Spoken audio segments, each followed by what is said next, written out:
Հայաստանը 9 հորիզոնականով բարելավել է դիրքերը մամուլի ազատության համաշխարհային ինդեքսում։ Եկել է Մոսկվայի եւ Կիևի միջև ուղիղ բանակցությունների ժամանակը, թեմի Բրյուս։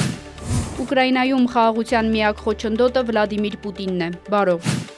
Ուկրաինան ԱԹՍ-ներով մասշտաբային հարձակում է իրականացրել Սևաստոպոլի վրա, Ռազվոժաև։ Ուկրաինայի երկու շրջանում Ռուսաստանի զինված ուժերի հարձակումներից հետո 31 մարդ է վիրավորվել։ Ռուսաստանի նկատմամբ կարող են լրացուցիչ պատժամիջոցներ սահմանվել, Բրյուս։ Իսրայելը հարվածներ է հասցրել Դամասկոսի նախագահական պալատի մերձակայքին։ Իսրայելում անտառների հրկիզման համար կասկածվող 18 մարդ է ձերբակալվել։ Իսրայելի հյուսիսում գտնվող Ռամաթ Դավիդ ռազմական ավիաբազայի վրա հրթիռային հարձակում է իրականացվել։ Գերմանիայի հակահետախուզությունը այլընտրանք Գերմանիայի համար կուսակցությունը աջ ծայրահեղական է ճանաչել։ Մոսկվայում տեղացած ձյունը ծառեր է տապալել և խցանումներ առաջացրել։